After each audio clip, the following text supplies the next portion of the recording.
Assalamualaikum warahmatullahi taala wabarakatuh. Tuan-tuan dan puan-puan sidang hadirin hadirat yang dirahmati Allah Subhanahu taala. Bertemu lagi kita pada sesi kali ini, iaitu untuk kita meneruskan berkenaan dengan ulang kaji ibadah umrah kita. Iaitu kita sampai kepada rukun umrah yang ketiga, iaitu berkenaan dengan tawaf. Baik. Tawaf ni apa? Tawaf ini dia kata adalah kita mengelilingi Kaabah sebanyak 7 pusingan dengan syarat-syarat mengelilingi Kaabah, tidak mengelilingi tempat lain. Mengelilingi Kaabah sebanyak 7 pusingan dengan syarat-syarat yang telah ditetapkan. Okey. Kalau tuan-tuan tengok di sini, inilah kita punya perkara yang paling utama lah. Kita punya macam kemuncak kita pergi menunaikan ibadah umrah ni ialah apabila kita dapat menziarahi Kaabah. Kaabah ni banyaklah sejarah Kaabah ni. Nanti kalau ada kesempatan, nanti bila-bila kita jumpa, kita akan cerita berkenaan dengan Kaabah. Cuma pada hari ni kita tengok kepada gambar ni, Kaabah ni penting kita tahu sudut-sudut yang ada pada Kaabah.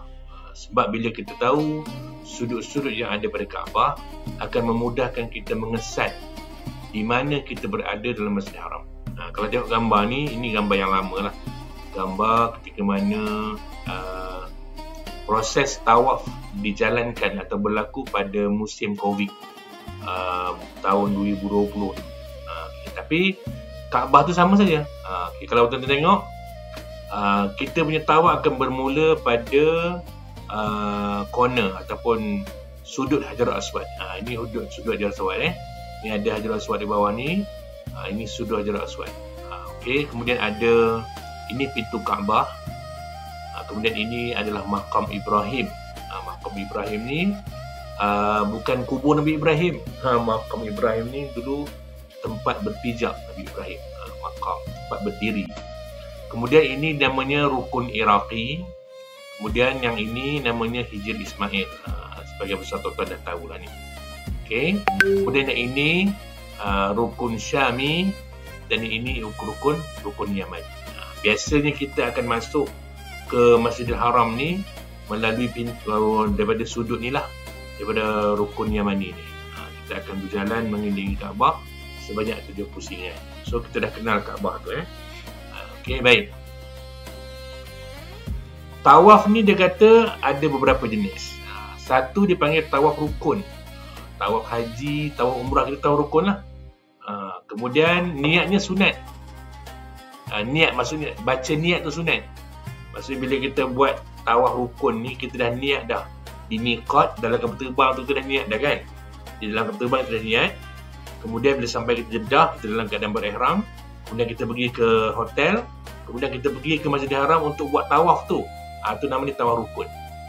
Okey. Dan niat di situ, niat nak buat tawaf tu sunat. Tak payah baca niat pun tak apa dah. Sebab kita dah niat masa dekat miqat tu. Okay. Kemudian berihram, pakaian ihram tu kena pakai lah. Tawaf rukun kena pakai ihram. Okay. Kemudian dipanggil tawaf kudum. Tawaf kudum ni tawaf selamat datang. Tawaf kudum ialah tawaf ataupun dalam bahasa Melayu itu tawaf selamat datang lah. Maksudnya tawaf yang dilakukan apabila tiba di Mekah. Sebagai tanda kita ni greeting tawaf lah. Kita greeting Baitullah. Kita macam menyapa Baitullah tu.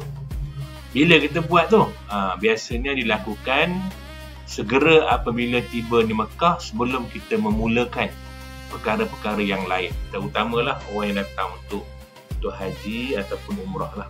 Kan? Dan hukum dia sunat. Sunat sangat digalakkan. Dia bukan syarat sah haji dan umrah.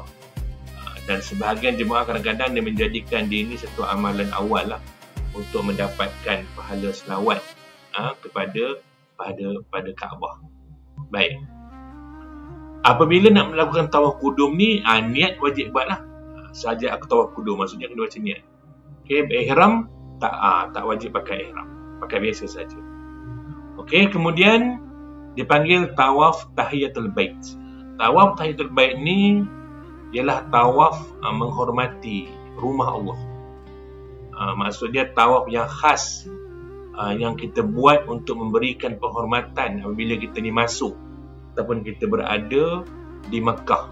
Dia macam lebih kurang sama macam tawaf kudum jugalah, kan. Bila kita buat ni, bila kita mula menjejakkan kaki di Mekah ataupun bila kita nak memulakan kedatangan ke Masjidil Haram, maka dipanggil tawaf tahiyatul bait, kan. Pun sunat juga digalakkan kita buat. Dan kadang-kadang tawaf kudum dengan tawaf tahiyat masjid ni dia macam agak macam bergantian lah. Dia lebih kurang sama saja. Okay.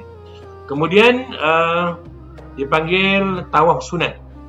Tawaf sunat niat pun wajib juga. Tak payah pakai ihram.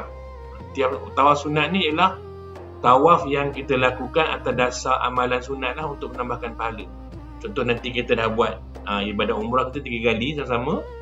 Nanti tuan-tuan ada masa free. Kita nanti ada masa renggang. Masa renggang tu kita pergi Masjidil Haram. Kita tawaf sunat. Tawaf sunat ni pergi baca niat saja aku tawaf sunat 7 pusingan kena Allah Ta'ala. Kena tawaf macam biasa. Tak perlu pakai ihram. Dan mesti baca niat. Cuma yang isu sekarang ni tawaf sunat ni pihak Saudi dia tak benarkan kita buat tawaf di dataran. So kita ke tawaf sunat ni kita kena buat dalam masjid. Agak jauh sikit lah, kan. Tak apalah, okay, kan. Kemudian di situ dia kata tawaf seterusnya ialah tawaf nazar. Tawaf nazar ni kita buat dia kerana menunaikan janji ataupun nazar. Contohnya kadang kita kata kalaulah baik sakit aku nanti aku nak pergi nak buat tawaf di keliling Kaabah. Maka tawaf tu dipanggil tawaf nazar. Jadi bila dia disembuh, dia sangat lebih baik, maka dia wajib kena buat. Niat wajib. Tak perlu pakai ihram. Okey. Dan jika nazar itu dibuat dan sah menurut syarat, maka menunaikannya adalah wajib. Jika nazar berkaitan dengan tawaf, maka wajib melakukan tawaf tersebut menurut syarat nazar tu. Contohnya 7 pusingan sebagainya lah. Kemudian yang ke 2, 4, 6, 7. 2, 4, 5, 6. Okey. Yang ke-6 ialah dipanggil tawaf wada'. Tawaf wada' ni tawaf perpisahan. Tawaf perpisahan ni tawaf yang terakhir sebelum kita meninggalkan Mekah, sebagai tanda perpisahan kita dengan Baitullah. Bila kita nak buat ni? Pada hari akhir sebelum kita meninggalkan Mekah. Jadi kalau kita duduk di Mekah ni, selalunya kita akan buat 2 kali tawaf wada' ni. Pertama, bila kita nak pergi Taif nanti. Lebih daripada 2 marhalah, kita kena tawaf wada'. Okey. Kalau kalau tak buat, nanti kena bayar. Kan? Sama juga lagi sekali bila kita nak pergi Madinah nanti. Maka kita kena buat tawaf wada'. Niat dia wajib. Dan juga tak perlu pakai ihram. Okay, nanti ada perbincangan berkenaan dengan tawaf wada' dengan lebih detail lah. Penting kita kena ambil tahu tawaf wada' ni. Sebab kalau kita tak buat tawaf wada' tanpa ada sebarang keuzuran, kita kena bayar dam. Kambing seekor tu dam dia tu. Kan?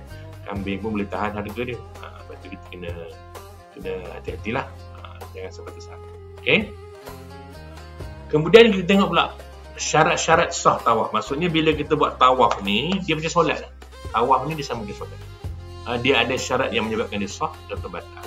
Pertama sekali, seperti mana kita maklum bahawa hendaklah kita suci daripada hadas besar dan hadas kecil.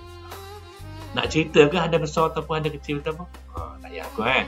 Kita tahu dah apa itu hadas besar ataupun hadas kecil. Kemudian kita hendaklah suci badan kita, suci pakaian kita, suci tempat tawaf itu daripada najis. Badan kita lah kena jaga. Pakaian kita kena jaga. Tempat tawaf, dia kena jaga. Jadi kita pastikanlah kalau dia orang tengah cucikan najis apa pun janganlah pergi. Okey. Baik.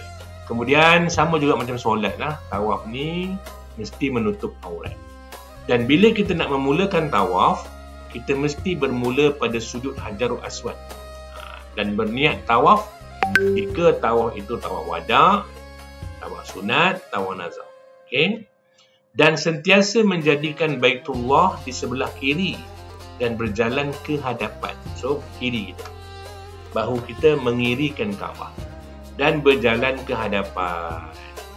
Janganlah pula nanti ada jemaah kita yang ke kiri tapi berjalan ke belakang dan mundur. Kan? Kalau ada, payahlah dengan aku member, seganlah pula. Tapi kalau kita nak berjalan mundur pun tak boleh sebab orang semua berjalan ke depan. Kalau kita nak jalan mundur ke belakang, dia kena keluar. Jadi kalau kita jalan ke belakang tu pelik sangat lah. Pelik sangat. Okey. Kemudian dia kata hendaklah kita mengelilingi Kaabah itu 7 kali pusingan dengan confident betul. Okay, confident. 1, 2, 3, 4, 5, 6, 7. Confident. Kalau ada rasa macam tak confident, kena buat bagi confident. Macam kita solat jugalah. Semayang. Ni 3 ke 4, 3 ke 4. Lepas tu, kalau lupa, kita undur ni. Jangan buat lebih. 3 ke 4, 3 ke 4. Dah 4. Jangan. Sebab takut nanti betul-betul tak cukup. Tak sempurna lah tawaf kita. So, tak selesai lah ibadah umrah kita. Kalau kita tak selesai tawaf, sa'i pun tak selesai, berbunting pun tak selesai. Itu masalah.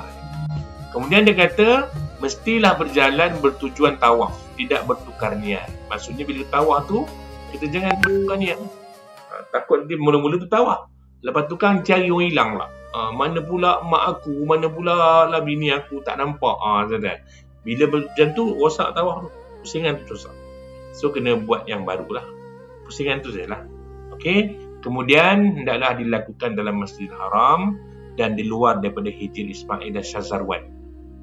Dalam Masjidil Haram, di mana? Di luar daripada Hijr Ismail. Hijr Ismail tadi kita tunjuk gambar kan? Batu lengkong tu. Kemudian, jangan sentuh bangunan Kaabah dan juga Syazarwan. Syazarwan tu batu yang kat bawah. Ini kalau kita tak ikut ni, nanti batal kita punya tawaf. Okey? Baik. Kemudian, bila kita tawaf, ada perkara-perkara yang disunatkan kita buat. Tak buat pun tidak berdosa, tapi kalau buat apa?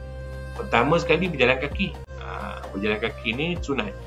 Tapi sekarang ni ada disediakan apa dipanggil tu? Allahumma salli ala sayyidina Muhammad. Allah, selupa pula saya. Bagi. Naik bagi. Kan, bagi. Okey. Jadi, kalaulah kita mampu berjalan, afdal lah kita berjalan. Tapi kalau kita berjalan pun 2-3 tapak rebah, 2-3 tapak rebah, naiklah bagi tu. Janganlah menyusahkan orang. Ataupun tolak dengan wheelchair. Okay? Kena buat. Dia tak sama macam melontar. Kalau haji melontar boleh upah orang. Tapi kalau tawaf tak boleh upah. Kita kena selesaikan sendiri. Kan? Kemudian beritibak. Bagi tawaf diiringi dengan sa'i lelaki. Maksudnya buka bahu kanan ni. Buka bahu kanan dan juga diiringi dengan sa'i lelaki bersama.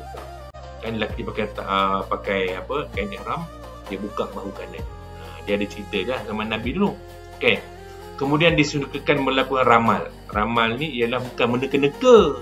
Siapa depan aku, siapa depan mak aku, siapa depan ayah aku. Sibuk dia meramal, tak payah. Itu bukan ramal tu. Yang disuruh ni ialah berlari-lari anak. Berlari anak, lari slow-slow. Bagi tawaf dan juga diiringi dengan sa'i, 3 pusingan pertama tawaf tu lari-lari anak.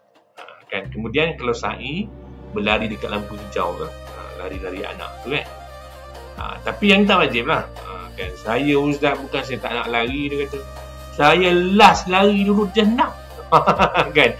Kalau last lari dah jannah tu tak payah lari lah. Nanti kan kalau lari pula, kita pula nak mengangkat ke hospital tu nanti. Kan? Termasuknya kita mengukur baju di badan sendiri lah. Kan? Tapi betul, ibadah umrah ni memang kita perlu kepada kekuatan fizikal. Sebab tu tuan-tuan nanti sekarang pun dah mulalah kan, dah kena jogging-jogging sikit, angkat-angkatlah pesu bunga keliling rumah tu, menebas sikit supaya badan kita ni dah kita agak biasalah bergerak-gerak. Jangan makan durian duduk, makan durian minum kopi duduk, relax je kan. Nak berjalan agak banyak ni. Kan? So kena fitness kena jaga sikit lah. Kan? Baik. Kemudian dia kata istilam Hajarul Aswad dan mengucupnya, dan istilam rukun Yamani dan tidak mengucupnya. Maksudnya bila sampai dekat rukun Hajarul Aswad tu, kita pun angkat tangan, bismillah ya Allahu Akbar, Bismillahirrahmanirrahim, Bismillahirrahmanirrahim. Cium tangan itu. Kenapa cium tangan?